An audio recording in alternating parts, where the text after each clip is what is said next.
Hello बच्चों, कैसे हैं आप लोग। आशा करता हूं कि आप लोग बहुत अच्छे होंगे और बहुत अच्छे से पढ़ाई कर रहे होंगे। जैसा कि आप लोग जानते हैं कि पिछले लेक्चर में हम लोगों ने बहुत सारी बातें किया था। हम लोगों ने शुरू किया था आईआईटी फाउंडेशन पियर्सन क्लास 9 से काइनेमेटिक्स के क्वेश्चंस को सॉल्व किया था, जिसमें हमने 3 पार्ट्स में क्वेश्चंस को किया, लेवल 1 के क्वेश्चन को, जिसमें कुछ क्वेश्चंस बच गए हैं। तो आज के लेक्चर में बहुत कम समय के लिए हम लोग आज हैं यहाँ पे, और बहुत जल्दी 7 क्वेश्चन से शायद सारे के सारे बहुत जल्दी सॉल्व कर लेंगे। तो शुरू करते हैं। क्वेश्चन नंबर 38 तक हम लोगों ने सॉल्व किया था। क्वेश्चन नंबर 39 आपके बोर्ड में दिख रहा है। क्वेश्चन कह रहा है कि if the initial velocity of body has both horizontal and vertical components and it is projected up with certain angle, then what is the path followed by it. मैं इससे पहले ही डिस्कशन किया था कि अगर आप किसी बॉडी को कैसे फेंकते हैं, वर्टिकली अपवर्ड फेंकते हैं, तो वो सीधे स्ट्रेट लाइन में ऊपर जाता है, फिर नीचे आ जाता है। लेकिन जब आप कुछ एंगल में फेंकते हैं तो क्या होता है, इसका हॉरिजॉन्टल कंपोनेंट भी होगा और एक वर्टिकल कंपोनेंट भी होगा। सिर्फ कौन सा कंपोनेंट वेलोसिटी का चेंज होगा, सिर्फ वर्टिकल। क्यों? क्योंकि सिर्फ वर्टिकल एक्सेलरेशन है। अर्थ जो फोर्स लगाती है वो वर्टिकली किधर लगाती है, डाउनवर्ड। तो यहाँ पे आप बाद में देखेंगे, ये मान लेते हैं इसका वेलोसिटी u है, एंगल थीटा बना रहा है, तो इनिशियल वेलोसिटी ये क्या होगा, u cos थीटा, ये होगा u sin थीटा। जो नहीं जानते हैं बस ये जान लें कि इसके 2 कंपोनेंट्स हैं, ठीक है। एक है हॉरिजॉन्टल कंपोनेंट और एक वर्टिकल कंपोनेंट। सिर्फ कौन सा कंपोनेंट चेंज होगा, वर्टिकल कंपोनेंट। क्यों? क्योंकि वर्टिकल एक्सेलरेशन है। कौन चेंज नहीं होगा, u cos थीटा। तो u sin थीटा की वजह से उसके स्पीड में क्या आएगा, वेरिएशन होगा, बट u cos थीटा में कोई वेरिएशन नहीं होगा। और इसका जो पाथ होगा वो कुछ ऐसा होगा, और ऐसे पाथ को हम क्या बोलते हैं, पैराबोलिक पाथ। तो लीनियर तो नहीं होगा। इलिप्टिकल कैसा होता है, ऐसा होता है। सर्कल एक स्पेशल केस है एलिप्स का, तो एलिप्टिकल भी नहीं होगा और स्फेरिकल भी नहीं होगा। स्फेरिकल होने का मतलब वो 3D हो जाएगा, 2D होगा, ये पैराबोलिक होगा। तो आपको याद रखना है कि किसी बॉडी को अगर हम प्रोजेक्ट करें और उसको वर्टिकली अपवर्ड ना फेंकें, कुछ एंगल में फेंकें जिसके हॉरिजॉन्टल कंपोनेंट भी होंगे, वर्टिकल कंपोनेंट भी होंगे, तो सिर्फ कौन सा कंपोनेंट चेंज होगा, वर्टिकल कंपोनेंट। क्यों? क्योंकि सिर्फ वर्टिकल एक्सेलरेशन है। कौन सा कंपोनेंट चेंज नहीं होगा वेलोसिटी का, हॉरिजॉन्टल कंपोनेंट। उसका पाथ कैसा होगा, पैराबोलिक। सिंपल सी बात है, याद रखना है कि पाथ पैराबोलिक होगा। और ऐसे बॉडी को प्रोजेक्टाइल कहते हैं। इसमें सिर्फ और सिर्फ अर्थ वाला फोर्स एक्ट करता है और कोई भी फोर्स एक्ट नहीं करता।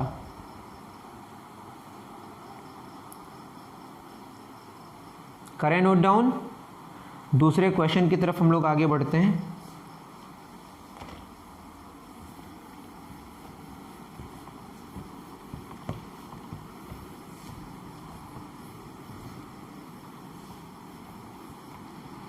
क्वेश्चन नंबर 40 क्या कह रहा है 40 में? 40 कह रहा है कि in the graph given below which graph indicates that body is at rest. तो रेस्ट में कौन सा ग्राफ बता रहा है? फर्स्ट ST ग्राफ है और ऐसा है कुछ। सेकंड VT ग्राफ है और वेलोसिटी क्या हो रही है, बढ़ रही है। थर्ड VT ग्राफ है और इसकी वेलोसिटी कांस्टेंट है। फोर्थ ST ग्राफ है, ये है, ठीक है। अब पहले ग्राफ में अगर देखें तो इसका पोजीशन पहले से कुछ आगे बढ़ा हुआ है और पोजीशन बढ़ रहा है, मतलब पोजीशन चेंज हो रहा है। पोजीशन चेंज होने का मतलब बॉडी रेस्ट में रहने का कोई सवाल होता ही नहीं है। यहाँ पे वेलोसिटी टाइम ग्राफ है, स्पीड टाइम ग्राफ है, इसकी कोई स्पीड है जो चेंज नहीं हो रही। स्पीड होने का मतलब 4 मीटर पर सेकंड, तो हर एक सेकंड में 4 मीटर चल रहा है, वो 4 मीटर पर सेकंड चेंज नहीं हो रहा है, मतलब बॉडी चल रहा है, तो ये भी नहीं हो सकता। यहाँ पे स्पीड बढ़ रहा है, स्पीड है और बढ़ रहा है, तो ये भी रेस्ट में नहीं हो सकता। यहाँ पे पोजीशन चेंज नहीं हो रहा है, मतलब डिस्प्लेसमेंट नहीं हो रहा है, जो था पहले से उतना ही है। तो यही आपका आंसर होगा। फोर्थ बॉडी किस में है, रेस्ट में। बहुत सिंपल क्वेश्चन। चलिए क्वेश्चन नंबर 41 करते हैं, इसको नोट डाउन करें।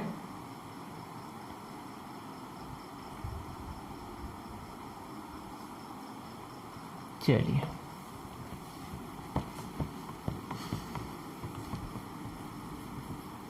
क्वेश्चन नंबर 41 क्या कह रहा है, मुझे तो following graphs given below impossible. कौन सा ग्राफ क्या है, इम्पॉसिबल। इम्पॉसिबल में सबसे पहला ST graph S T graph, एक ये ग्राफ गिवन है, दूसरा टी एस ऐसा, थर्ड एस टी ग्राफ ऐसा, फोर्थ एस टी ग्राफ और ऐसा कुछ। पहला वाला ग्राफ इम्पॉसिबल आपको बताना है, पहला वाला में पोजीशन चेंज नहीं हो रहा है, ऐसा हो सकता है। यहाँ पे पोजीशन चेंज हो रहा है, ऐसा भी हो सकता है टाइम के साथ। यहाँ पे देखिए टाइम चेंज नहीं हो रहा है बट पोजीशन चेंज हो रहा है। तो बगैर टाइम चेंज होकर टाइम कभी भी कांस्टेंट नहीं हो सकता। यहाँ पे टाइम चेंज नहीं हो रहा है और पोजीशन चेंज हो रहा है, ये पॉसिबल नहीं है। और यहाँ पोजीशन भी चेंज हो रहा है, टाइम भी चेंज हो रहा है, हो सकता है ये। तो कौन सा सही है बताइए? जो इम्पॉसिबल है वही तो टिक मारना है ना। बगैर टाइम चेंज होके कोई पोजीशन चेंज नहीं हो सकता, इन्फिनाइट स्पीड हो जाएगी। तो ये गलत, मतलब यही सही है, क्योंकि इम्पॉसिबल ग्राफ को ही आपको टिक मारना है। करें नोट डाउन। क्वेश्चन नंबर 42 हम लोग करेंगे फिर।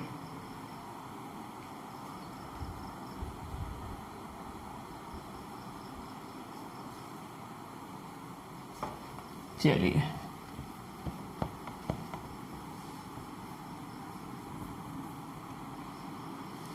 फोर्टी टू में बोला है कि एवरेज एक्सेलरेशन क्या होगा। तो एवरेज एक्सेलरेशन कह के मुझे कुछ बात समझ नहीं आ रही है यहाँ पे, तो 42 को स्किप भी कर सकते हैं, लेकिन क्वेश्चन 42 ऐसे पढ़ लेते हैं। If the body travels with an acceleration a1 for time t1 and acceleration a2 for time t2, t1 and t2 being successive time intervals, then the average acceleration of the body is. तो t time के लिए a acceleration है, तो a acceleration that means 42 एक बार हम देख लें। 42 average acceleration में यहाँ जो फार्मूला लगाया है ये बताया टोटल वेलोसिटी बटे टोटल टाइम। तो t1 टाइम में a1 t1 होगा, दूसरे के लिए क्या होगा a2 t2, तो a1 t1 plus a2 t2 divided by t1 plus t2। ठीक है, ये आंसर आपका हो सकता है, उस पर आप देख लीजिएगा। 42 को हम डिस्कस नहीं करते हैं।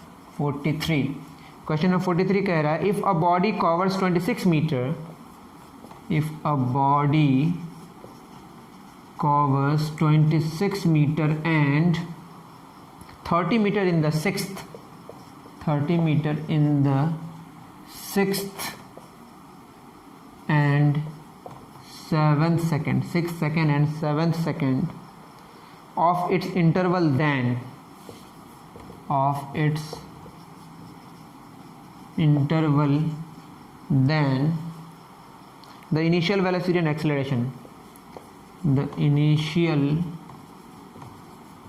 velocity and acceleration of the body are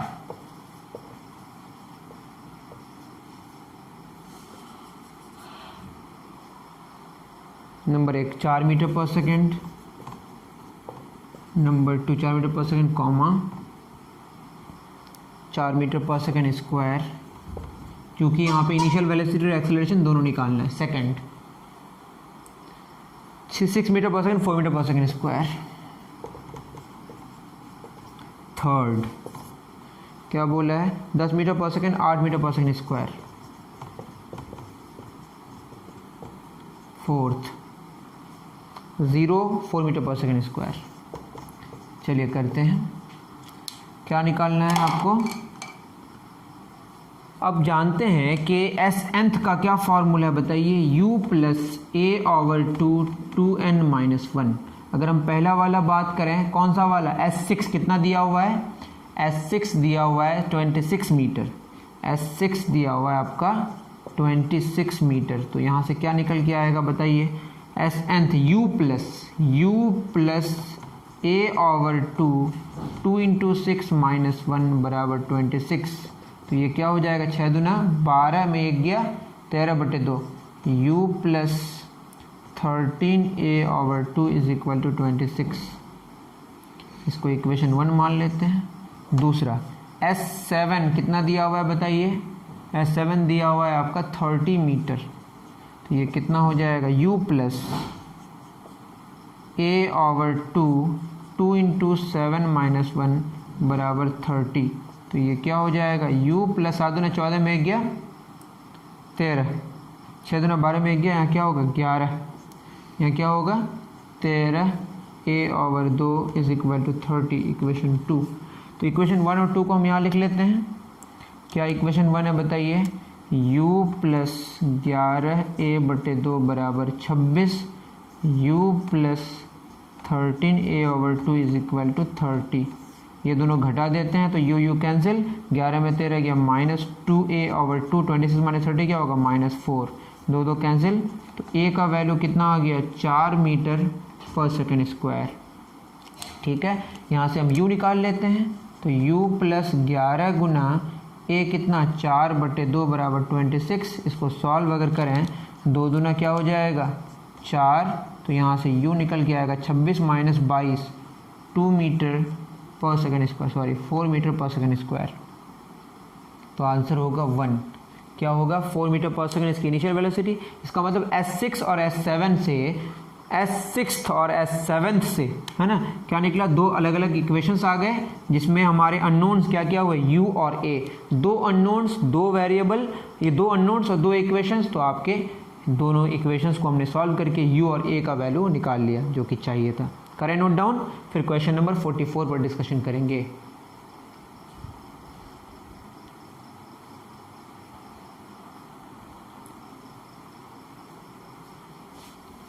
चलिए क्वेश्चन नंबर 44 क्या कहता है,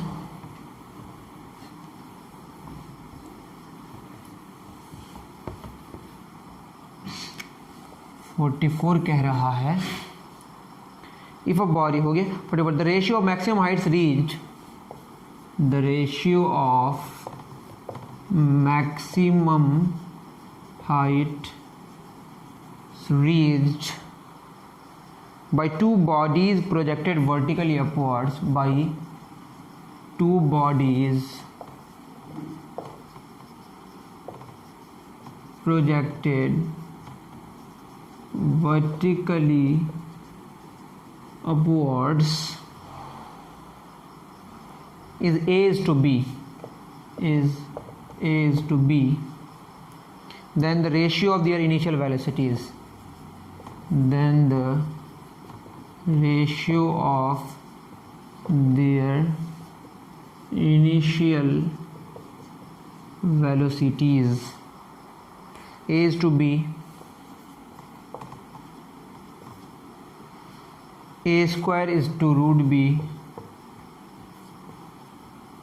3, root b is to root a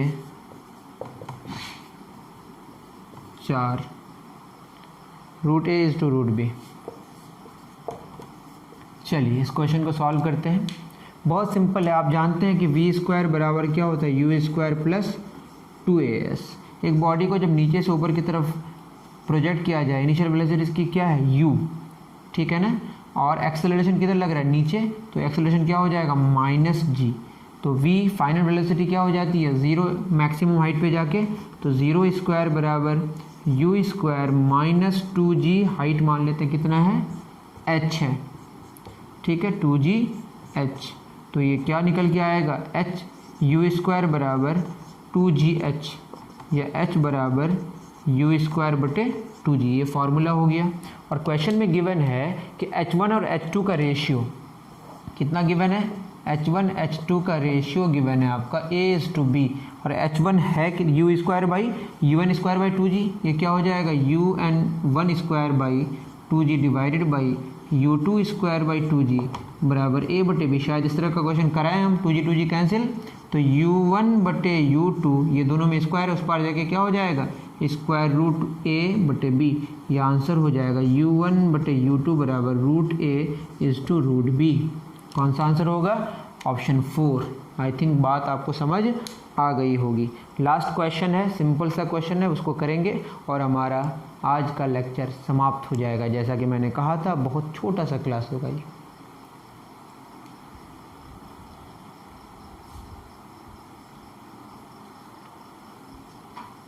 चलिए क्वेश्चन नंबर 44 हो गया। Question number 45,